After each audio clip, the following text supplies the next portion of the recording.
Ponto de partida de sexta-feira no ar. Sem roteiro, sem um TP aqui na minha frente. Olha. Gente, como vocês sabem, o objetivo desse ponto de partida nas sextas é sempre trazer comentários, trazer reflexões, trazer provocações, trazer questionamentos, enfim, tentar promover algum tipo de diálogo nesse nesse lugar da internet que é muito curioso o YouTube, né? Porque se por um lado ele tem uma caixa de comentários onde as pessoas podem botar comentários, o vídeo é unilateral, não é? O vídeo é algo que eu gravo na minha casa, gravo no estúdio do meio, gravo às vezes em um quarto de hotel pelo mundo e não tenho, evidentemente, como interagir. E por isso que eu queria começar hoje em particular por esse comentário do Guilherme. O que o Guilherme diz, Guilherme 100, Guilherme R100. Isso é muito mais difícil na teoria que na prática. Acompanho o canal há algum tempo e sempre que o Pedro começa um ponto de partida de sexta, a partir da leitura de comentários, raríssimas são as vezes em que ele aceita a visão de mundo diferente do comentarista. Muito pelo contrário, é comum ele começar com algum argumento desmentindo, ao invés de aceitar que é uma visão diferente da sua. Por que vem isso? O ponto de partida de quarta-feira, da quarta-feira dessa semana, foi essencialmente sobre ideologias. E sobre as principais ideologias no jogo político do Ocidente, que são, por ordem cronológica de nascimento, né? Liberalismo, conservadorismo, socialismo. E eu tentei explicar um pouco quais são as ideias-força de cada uma e como que cada pessoa meio que se encaixa.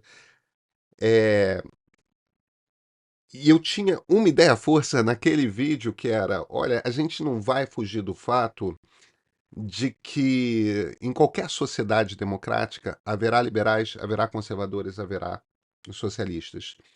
E a gente vai ter que aprender a gerenciar essas discordâncias. E embora cada um dos três vai partir de pressupostos muito distintos, isso não quer dizer que na política pública necessariamente haverá discordâncias. Às vezes alguém acha que o problema X é causado por Y, o outro causado por Z, mas ambos concordam que o problema existe. Então, às vezes, a concordância na política pública é possível. Então, é, como promover esse tipo de diálogo, partindo do pressuposto de que está dado que nós, seres humanos, discordaremos e que, da maneira que nós nos organizamos em sociedade, é, é inevitável que a gente lide com pessoas que discordam da gente. A gente precisa aprender a fazer algum tipo de diálogo. E aí o Guilherme se vira e fala: tudo bem, mas você na prática não é assim, porque sempre que você pega um comentário num ponto de partida de sexta-feira, a sua tendência é retrucar, não é simplesmente de aceitar que aquela pessoa pensa diferente de você. É retrucar, pontuar, argumentar, mostrar o quanto que aquela pessoa está, entre aspas, errada, tudo mais. Guilherme, talvez eu não tenha sido claro, ou talvez isso aqui, esse espaço dos pontos de partida, não estejam claros como proposta. Como é que Como é que eu escolho comentários para aparecer nesse ponto de partida de sexta-feira? O primeiro ponto fundamental é o seguinte: gente que discorda de mim, gente que está me criticando, às vezes são críticas que eu levo a sério, às vezes são críticas que eu acho que são absurdas, às vezes são, sei lá, tem toda sorte de coisas. Mas às vezes eu penso questionamentos, hipóteses, etc., que aparecem em muitos comentários. E aí eu pego alguém que eu sinta que articulou um pouco melhor aquela ideia e trago para a gente discutir aqui. Eu não trago comentários de pessoas que concordam comigo, nunca, ou quase nunca. Às vezes até acontece quando eu acho que vale incluir um ponto no raciocínio, uma coisa assim. Mas, em geral, eu trago comentário de gente que discorda de mim. E Isso já é uma forma de respeito no diálogo público. O que, que eu quero dizer com isso? O que eu estou querendo dizer com isso é o seguinte: essa ideia aqui é muito diferente da minha, mas vale trazer ela aqui para o centro do palco para a gente ter uma conversa sobre ela. Agora, de novo, e isso, eu não estou fora do jogo ideológico do qual o qual eu estava descrevendo, entendeu? Eu também venho com pressupostos, eu também venho com uma visão de mundo. Eu sou um liberal. Eu não sou um socialista, eu não sou um conservador. E isso quer dizer que eu tenho uma visão de mundo que caminha comigo. Eu sou talvez um liberal mais próximo da esquerda do que da direita, no sentido de que eu sou mais próximo dos socialistas do que eu sou dos conservadores. Por quê? Porque eu tenho uma profunda simpatia pela luta contra a desigualdade. Eu reconheço que a desigualdade existe e concordo em absoluto que é papel do Estado trabalhar para que desigualdade num nível que permita que pessoas vivem em condições subhumanas não é tolerável. Então, uma das funções fundamentais do Estado é que um nível mínimo de dignidade tem que ser garantido para todo mundo. Eu vou discordar do método socialista quando eu acho que o objetivo do Estado, a partir do momento que você garantir um nível de dignidade essencial para todo mundo, o que eu acho que o Estado tem que trabalhar para garantir é a igualdade de oportunidades. Então, educação de qualidade, saúde, alguma coisa de saúde, certamente. Enfim, tem uma discussão longa e tal, mas isso meio que vai me aproximar dos socialistas, enquanto que existe uma certa rigidez dos conservadores, rigidez, evidentemente, do meu ponto de vista, tá? Existe uma. Eu acho que, eu acho que sociedades têm de mudar. Eu acho que é natural e desejável que sociedades mudem. Eu espero entregar um mundo melhor do que o que eu recebi. Isso não é pela manutenção de tradições, isso não é por. é, Enfim, só o fato de eu jamais ter sido uma pessoa religiosa e não ter sido criado num ambiente religioso, numa família religiosa, já por natureza te tira um pouco de um padrão de pensamento, né, conservador. Mas, embora dê para dizer que eu tenho uma simpatia por argumentos da esquerda, talvez um pouco maior, vou usar não esquerda-direita, mas se eu tenho uma simpatia ligeira ali com a percepção que os socialistas têm do problema da pobreza, do problema da desigualdade, eu tenho menos de fato para em relação aos conservadores, mas isso não muda o fato de que eu sou essencialmente liberal. E uma das decisões que eu decidi tomar no YouTube, isso foi uma coisa pessoal, é foi assumir isso, entendeu? Nós jornalistas da minha geração, eu faço 50 anos esse ano. Jornalistas da minha geração fomos educados para trabalhar, nos trabalhar ideologicamente de forma que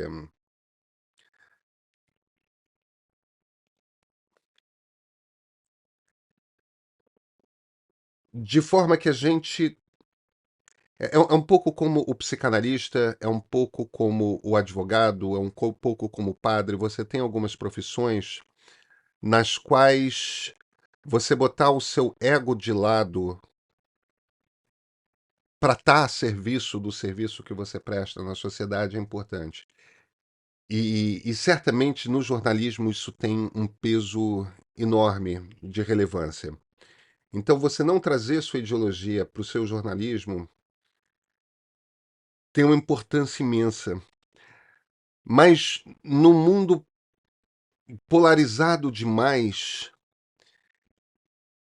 e a partir do momento que eu comecei a fazer menos reportagem, menos apuração de notícia, menos contar história e mais analisar o que está acontecendo, eu comecei a perceber que talvez fosse mais importante, porque se a gente está analisando, é inevitável que a lente pela qual a gente olha o mundo, é, a gente não consegue fazer uma análise sem usar essa lente pela qual a gente olha o mundo, que são as ideologias.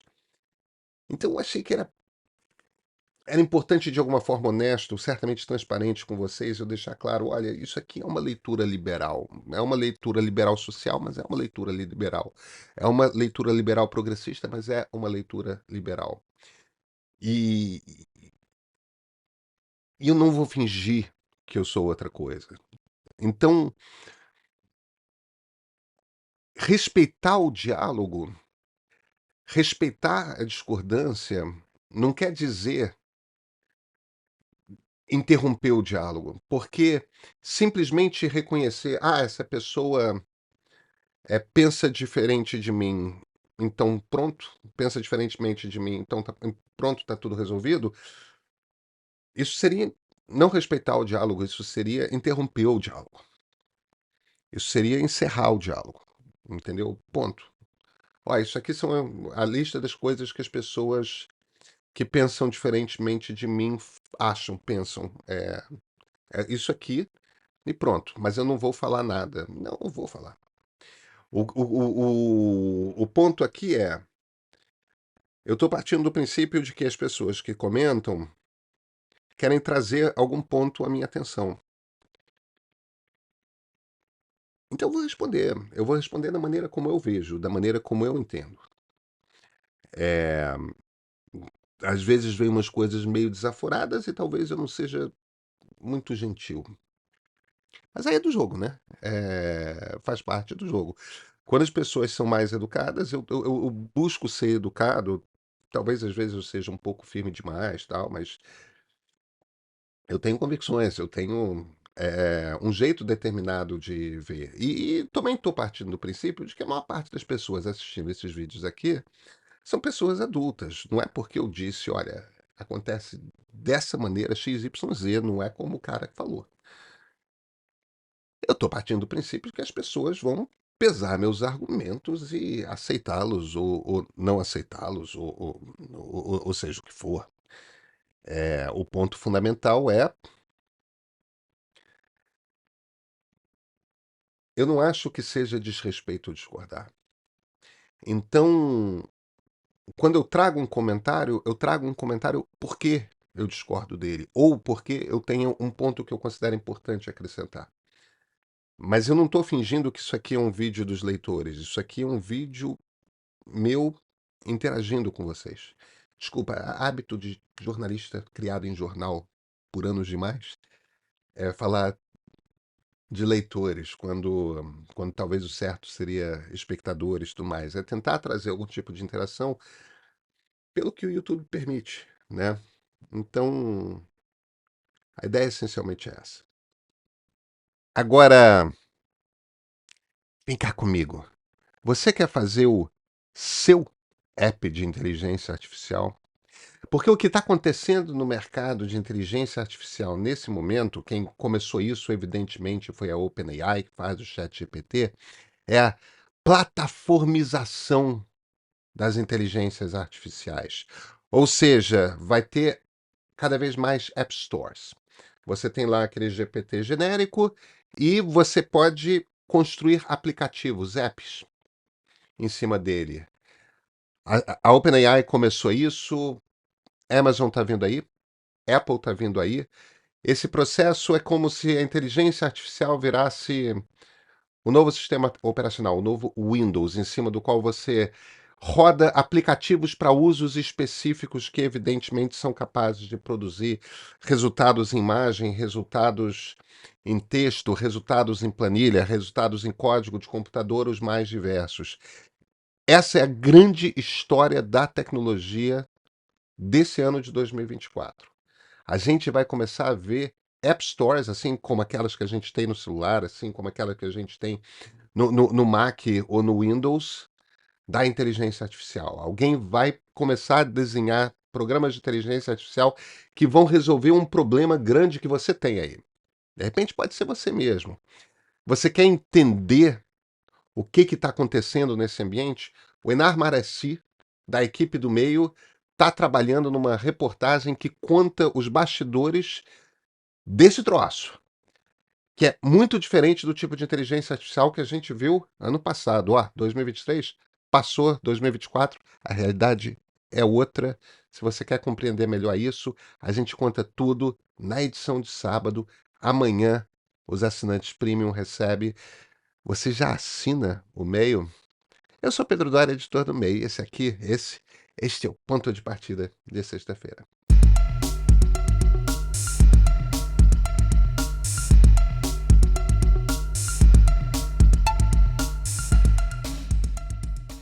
Francisco Braulio de Menezes. Eu acho muito difícil dialogar sobre ideologia. Entre aspas, é uma conversa de surdos, alguém já disse. Sabe o que torna difícil conversar sobre ideologias, Francisco? E é claro, você tem razão, tá muito difícil. Mas o que torna difícil, eu acho que começa pela falta de compreensão do que ideologia é. Eu já ouvi muita gente que fala de. Não, tipo, o problema são essas pessoas com ideologia. A ideologia temos todos. Nós todos, ou 98,9% de nós todos, estamos inseridos em uma das três tradições: a liberal, a conservadora ou a socialista. E aí a gente acha que o nosso jeito de pensar é natural e o jeito de pensar o outro é artificial. Muito do meu objetivo com esse vídeo é trazer de volta meio que eu não diria que é um curso básico, mas tipo um conceito meio básico aqui, que é, gente, para. Todos estamos dentro de alguma dessas ideologias. Ou pensa de um jeito X, ou pensa de um jeito Y, ou pensa de um jeito Z. Vai ter lá dentro de cada uma maneiras diferentes de pensar no entorno daquilo? Claro que vai mesmo. Mas tem aqueles princípios básicos que cada um de nós seguimos. Se a gente já entende isso, quando a gente consegue olhar no nosso interior e perceber, vem cá, em qual dessas tradições eu me sinto mais à vontade? Qual dessas descrições aqui de mundo é mais bate como mais real para mim? Aquela é a ideologia que você segue. Você não sabe que você aprendeu com vários filósofos que vieram muito antes de você, que você foi ouvindo essas coisas, ou de professores, ou de pais, ou de um tio, não importa. Você foi ouvindo essas coisas ao longo da vida e meio que abraçando aqueles conceitos. E a partir do momento que você abraça aqueles conceitos, você está inserido em uma dessas tradições intelectuais. Quando você tem consciência de que você está inserido numa dessas tradições intelectuais, a segunda consciência que você tem que ter, e aí eu não estou falando evidentemente para você em particular, mas é um você genérico, você qualquer um de nós, a segunda consciência que você tem de ter é a seguinte: as outras duas tradições intelectuais também existem e haverá gente inserido nelas. E uma não está mais correta do que a outra. O que eu quero dizer com isso não é que tenha gente falando bobagem e não. É que é claro que eu abraço a visão liberal e acho que as outras visões não ficam em pé. O problema é que tem conjuntos de pessoas que pensam o mesmo do liberalismo e acham que é o seu jeito de ver que fica de pé e não os outros. Então a gente tem duas opções aqui de mundo. Uma opção é um mundo no qual um dos três grupos ganha, que aí se impõe sobre os outros. A outra opção é uma na qual a gente aprende a conviver. E aprender a conviver quer dizer que a gente vai querer uma democracia liberal. Mas é uma democracia na qual os grupos vão se alternar de acordo com as oscilações do desejo popular, esses grupos vão se alternar no governo. E os três grupos estarão representados em proporções dadas pelo desejo popular no parlamento. E o parlamento vai legislar e o governo vai executar conforme o parlamento legisla. E aí a gente vai ter que lidar com esse negócio. Quando a gente aceita que os outros dois grupos são legítimos, que as outras duas maneiras de entender o mundo são legítimas, fica fácil conversar.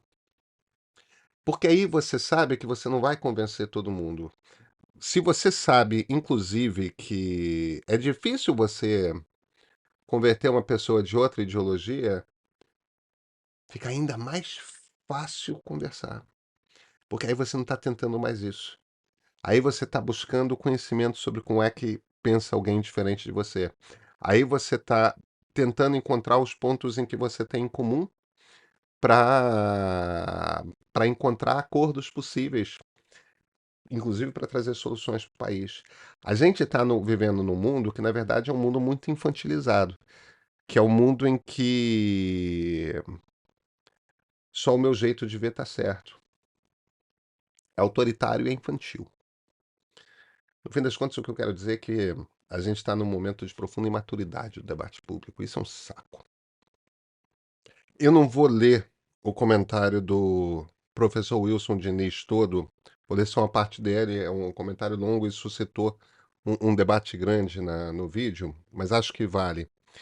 Esse debate é fundamental. Sou professor na área de humanidades, da educação básica, nas redes públicas nas redes pública e privada, e sempre tento mostrar para os meus alunos que as ideologias, dentro das suas vastas e profundas ramificações, são em sua maioria absoluta legítimas e têm como pano de fundo uma sociedade melhor e que os guarda-chuvas ideológicos sobre os quais nos colocamos estão debaixo da mesma chuva que a organização política, social e econômica das sociedades.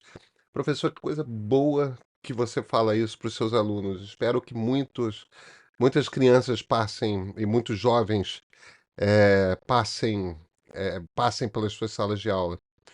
Nesse sentido, acho extremamente importante a compreensão de que o problema brasileiro é político no sentido amplo e não ideológico como os grupos políticos tentam pintar. Por exemplo, uma boa política pública de educação que pactue plena alfabetização, erradicação do analfabetismo funcional, valorização do trabalho docente, iniciação científica, não são questões por si ideológicas, são mais pragmáticas e poderiam ser um ponto de pacto nacional. Porém, não dá voto e nem movimenta as massas. Pois é. Sabe, às vezes eu publico coisas com as quais eu concordo quase que inteiramente. E esse é um comentário com o qual eu concordo quase inteiramente. É muito simples, na verdade, você fazer isso, que é, bem, você estabelece uma meta para uma determinada política pública, digamos, educação. A gente quer aumentar a nota brasileira do PISA, quer dizer, uma nota geral, em X nos próximos Y anos. Pode estabelecer metas. Então vamos fazer tais mudanças na política de educação. Cumpriu a meta, a política de educação funciona. Não cumpriu a meta, a política de educação não funciona. Aí é- não é complicado. Não é complicado. A gente fica num debate que às vezes é ideológico, quando política pública tinha de ter uma questão fundamental que é a possibilidade de a sociedade acompanhar e saber como cobrar o governo. Então, qual é a meta que o governo pretende atingir? Qual o plano para atingir essa meta? E aí você vai acompanhando. Tá próximo, tá se aproximando de atingir a meta? Quais são as metas ano a ano? Como é que você desenvolve isso? O que que precisa fazer? Bem, temos essa hipótese de que isso deveria resolver assim. A hipótese não confere, Abandona. Vai para outra hipótese. Se o Estado agisse dessa forma, ia ser tudo tão mais fácil. Ideologizar, muitas vezes, sim, agita as massas e move montanhas, não importa qual é a ideologia. O problema é que você não chega a resultado. Política pública tem que ter meta. Os governos deviam ser obrigados a estabelecer metas, estabelecer planos claros pelos quais a gente pode julgar se ele está cumprindo a meta ou não. Aí depois a sociedade pode tomar a decisão de se concorda que a meta que o governo desenhou é factível, é razoável, é ambicioso o suficiente, né? Porque afinal de contas tem que melhorar, não é para piorar. Enfim, a gente faz isso com política, com parte da política econômica, né? Não tem meta de inflação?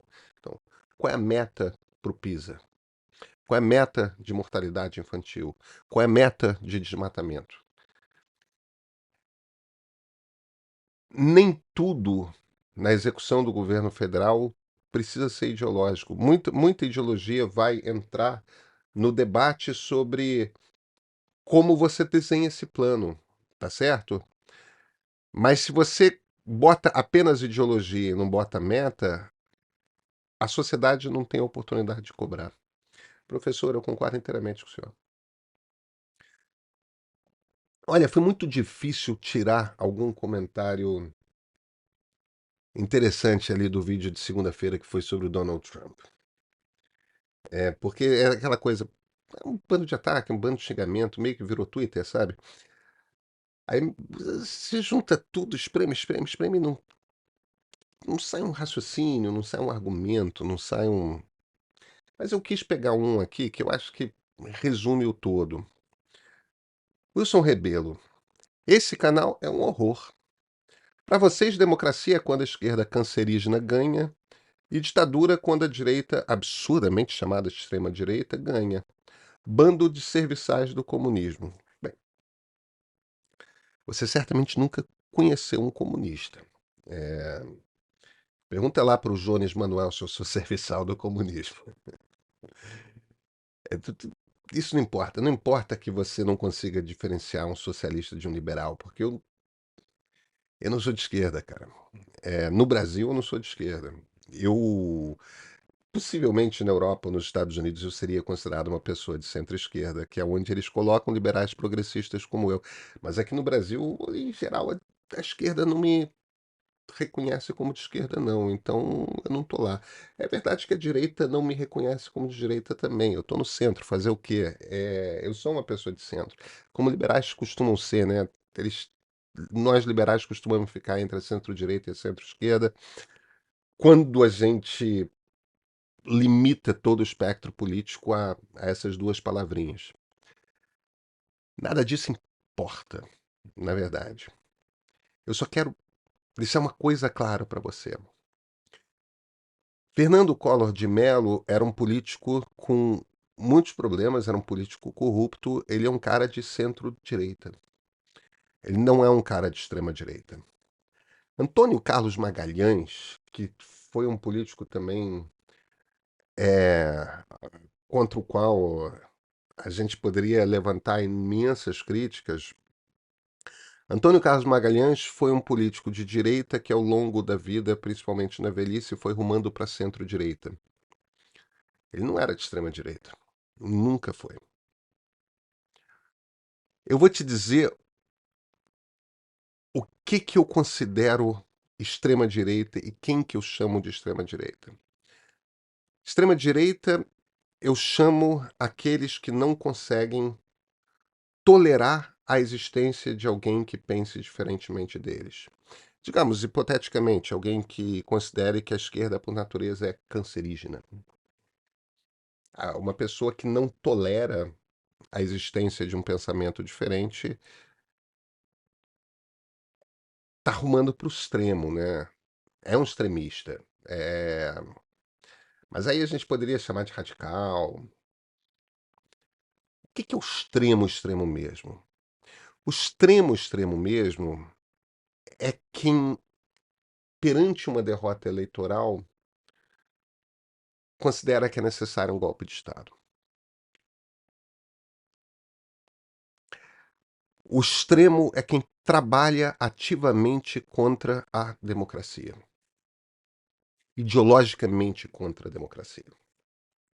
E faz isso consistentemente ao longo da sua carreira política. É alguém cujo discurso essencialmente é um discurso antidemocrata. Alguém cujo discurso essencialmente é aquele lado não deveria existir, aquele lado deveria ser banido do debate público, aquele lado não deveria existir, ponto. Não existe figura mais extremista à direita na política brasileira do que Jair Bolsonaro. Não existe ninguém à direita de Bolsonaro no país. Você pode ter gente do lado do Bolsonaro, à direita do Bolsonaro não tem.